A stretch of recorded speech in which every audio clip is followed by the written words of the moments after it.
What do you swear you saw, but have no proof? When I was 10, we had a 14-year-old German Shepherd, who was getting very sick. I was home alone momentarily, as my mom went to the neighbors, to pick up a book or something. Our German Shepherd came over, convinced me to walk outside with him, and started licking my hands, looked at me, and ran away jumping the fence, and he never came back. He was so loyal and good, that to this day no one believes me, and thinks he was stolen, because he would never leave. I'm almost certain he did that, because he didn't want us to see him die, and he wanted to go to the massive forest area and do his thing. I miss you, buddy. I was staying for a week at a guest house, on some property, up in the middle of nowhere, Washington State. I'm sitting on the porch, early in the morning, drinking a cup of coffee, and I see a young deer in the yard about 20 yards from me. So, I just stay still and take it in. Then along comes this rabbit hopping in, and they notice each other. The rabbit hops up toward the deer, and the deer cautiously puts its nose toward the rabbit. The rabbit gets up on its hind legs, and they slowly inch their noses closer and closer to each other. Then they touch, and the deer hops straight up in the air. The rabbit runs in a full circle around the deer, and then stops. Then they repeated the exact same thing. They did this like 3 times, then ran back into the woods together. This was before cell phones, and I'm glad it was. It was just something for me, and me only, and I am grateful for it. When I was a kid, I'd sometimes get up in the middle of the night, and go downstairs to get a drink or snack. On the way, I had to pass by this dark hallway, that led to my dad's office.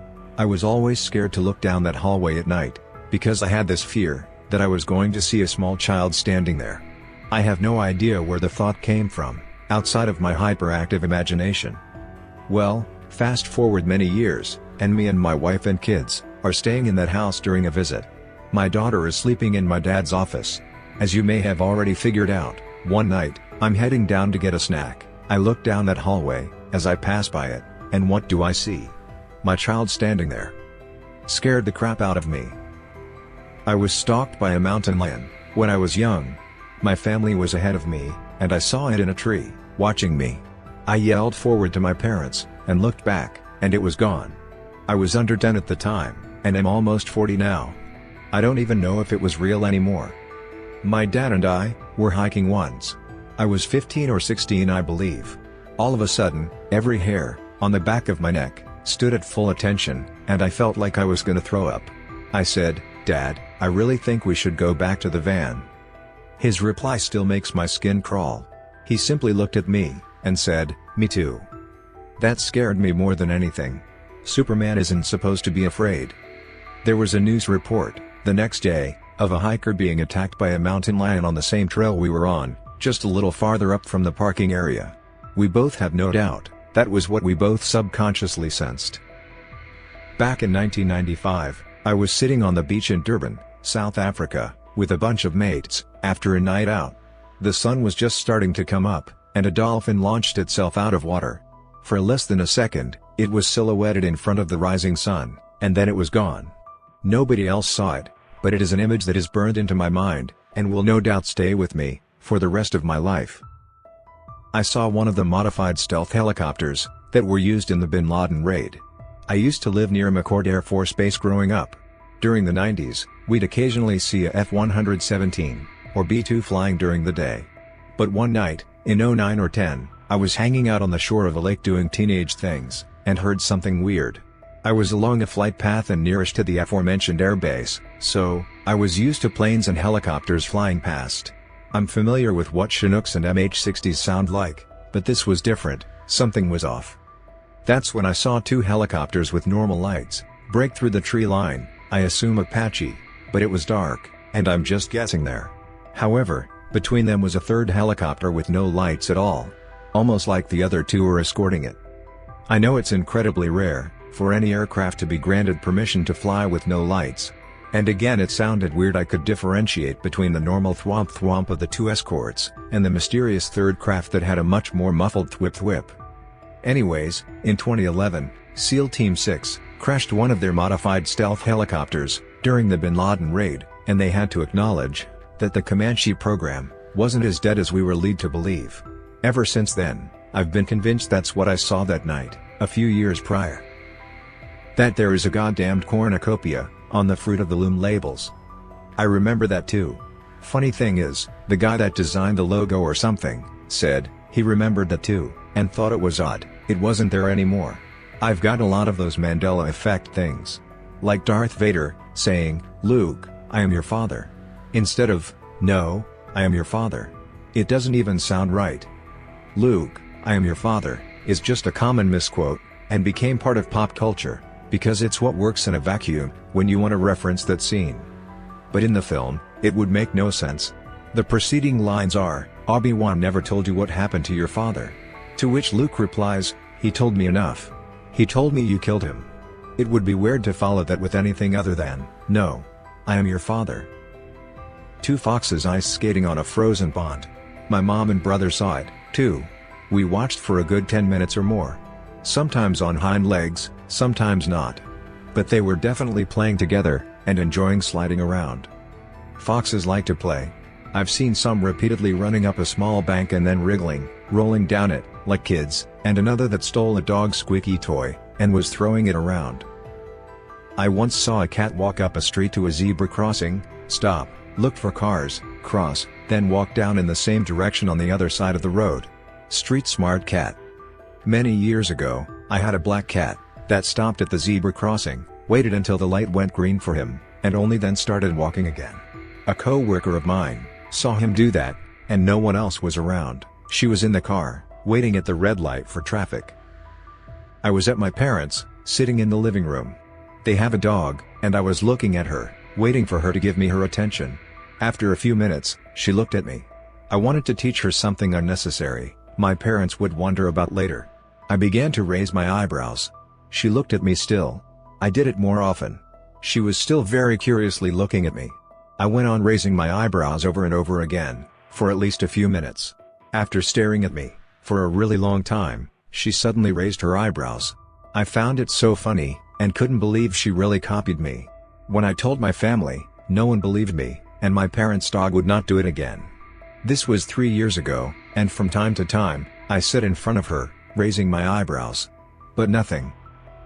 Went jogging at 5 a.m., stopped to say a prayer at a statue in front of the church. There was an old lady praying too, so I stopped by her side, closed my eyes, and then I heard the old lady crying. So I opened my eyes to check, and holy shit, she was nowhere to be found. So I thought I'd imagined her or something, and started jogging again, only to hear something in the back. So I turned back and looked, and there she is, staring at me. And I ran as fast as I could. Most intense jog I'd ever had, though. Babysitting my brother's 1-year-old twins. Both have a couple of words, but not anything close to a sentence, mom, dad, cow, hi, sort of thing. One of the kids grabbed my phone off the floor, and I asked for it back. He said, "Would you like your phone back?" Pretty perfectly. I said, "Yes please," and he handed it me. No one believes me. I can remember my early childhood. Like being in diapers still. Remember my crib and stuff. I remember being able to understand what people were saying, but not being able to talk, other than the usual mumblings of a kid that age. Me too. I'm 63 now, and one of my earliest memories is of Kennedy being shot. My mother was hysterical, and saying, "Oh, honey, I know you're too little to understand, but that man is our president, and some bad man shot him." I was unable to tell her that I understood, because my dad watched the news every night, and I knew we lived in something called a country, and I knew he was in charge of it. That's all I understood, but I understood that much. At work on the railroad, going down the main line, at 40 miles per hour, middle of the day, middle of the woods. Watched a massive thing leap from one tree line to the other, completely cleared a span of about 30 feet without touching the ballast. It was on all fours, and muscular. Bear-shaped, but much bigger. And its skin was fleshy pink. I jumped out of my seat when I saw it. My engineer didn't, as he was looking at me while talking. Told him what I saw, described it, expecting to be given shit about it. To my surprise, he told me, 2 weeks before, a different conductor he was working with saw the same thing in right the same area. Never heard another thing about it. My story takes place, northeastern US. I was about 6 or 7. I know that age range makes the story difficult to believe, but I have many other solid memories from those ages, as do others. It would have been early 2000s. I was with my mom and her boyfriend at the time. We went to visit one of the boyfriend's friends. Their house was in a very rural area surrounded pretty thick forest on either side. I'd never been there before. The friend was already outside. So, the adults started chatting in the driveway, me of course being bored with their conversation, and more interested in the thick woods around us. I wandered off into them. I got maybe 70 to 100 feet, and started feeling strange. The whole being watched thing, goosebump sensations and all. I chalked it up to just being creeped out, that the forest was so thick, it blocked out a good portion of sunlight, and darkened the area. So, I pushed on a few more feet, maybe 5 or 10, when all of a sudden, I hear fast and heavy rustling in the trees ahead of me, but far enough, that I couldn't actually see the trees moving. I paused to listen, until I realized, the rustling was coming at me and fast. It got to where I could actually see the trees moving in a zigzag pattern. As if something fairly large was jumping from tree to tree, coming at me. I pictured in my mind, a baboon showing their fangs. Fight or flight kicked in, and so, I turned running out of there.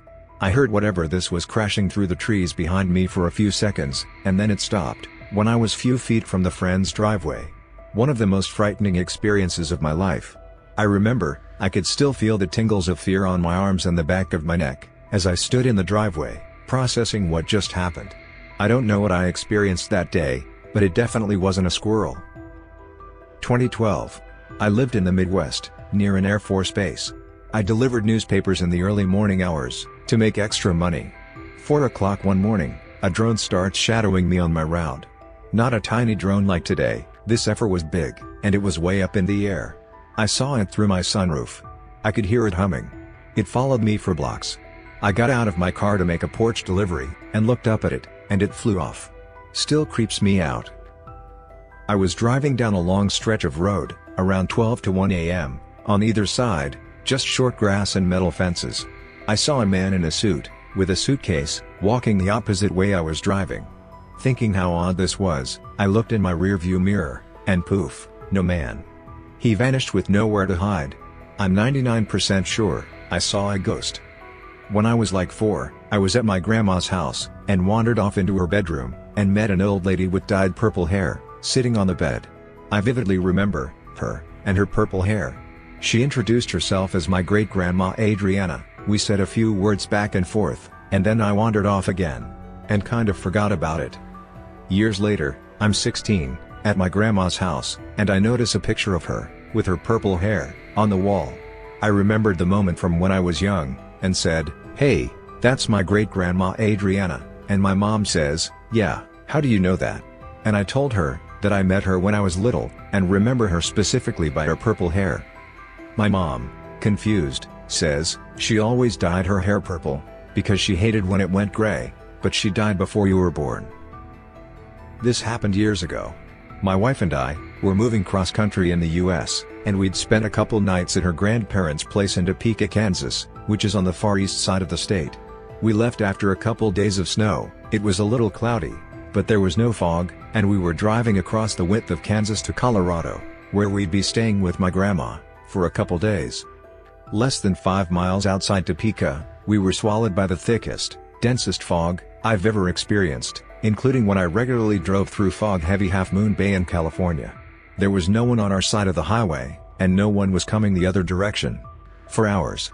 For the first 3 to 4 hours, maybe one car passed going the other direction. It was just thick fog. We pulled aside once, not even to get gas, just to get snacks, and to use the restroom, and the gas station was lit up, but there were no cars parked around it, and we could see inside, and there were no people inside. We watched for about 10 to 15 minutes, there were no signs of life. We ended up just leaving, because it was so eerie. I cannot express enough how empty it was.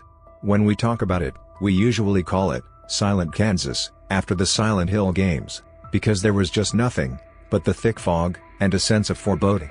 We drove for hours across Kansas, and the fog did not lift or lessen, and we did not see another living being. There were no signs, which I know are usually there, for gas stations and restaurants. It was just empty nothingness in the fog. And then, we crossed the state border into Colorado, and within like 2 miles, before even hitting the mountains, so, we were at the same altitude as we'd been before hitting Colorado, the fog was gone, the sky was clear and blue, and there were multiple cars on the highway going both directions. We both experienced it.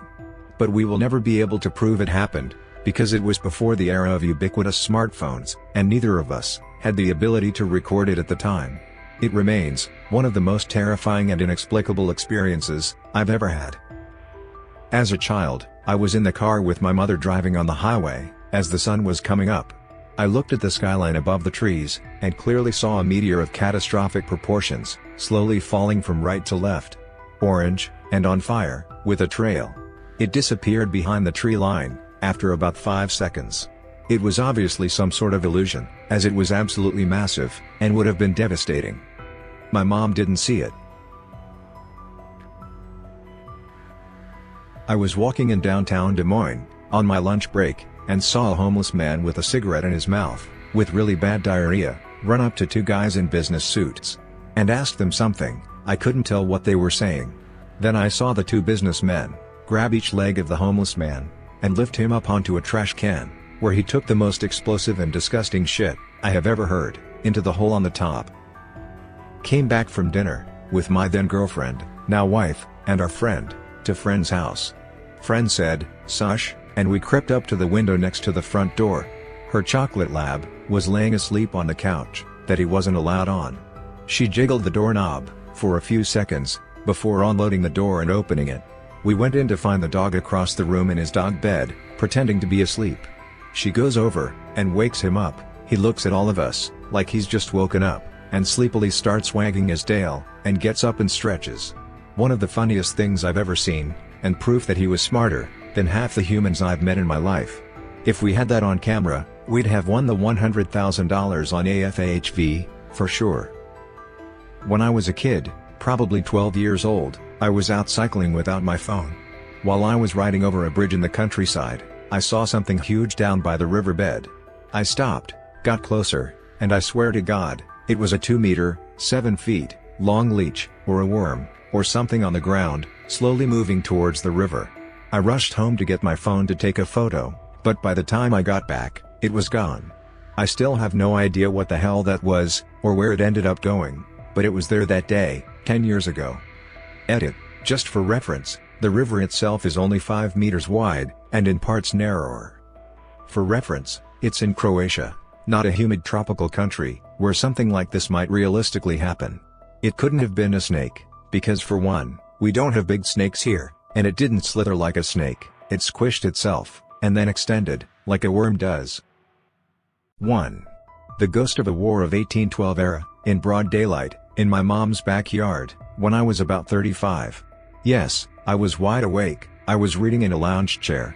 He was only there long enough for me to say, "Oh, you startled me." He wasn't frightening, and by the time my brain clued in, he was gone. The house was in Toronto, and he was gazing in the direction of Grenadier Pont. He looked troubled, like he had a lot on his mind. To this day, I wish I knew exactly who he was. 2. A crow, walking along the sidewalk, stopping at the corner, and actually looking both ways, before crossing the street. There wasn't even any traffic. 3. A fairy. Yes, a fairy. I was walking along a path next to a creek, near my house, and I saw this thin brownish humanoid figure, about 6 or 7 inches tall, jump onto a tree branch about 10 feet away from me. But when I tried to actually look at it, it was like I couldn't focus my eyes on it, or even on just that part of the tree. I was unnerved, and got the heck out of there.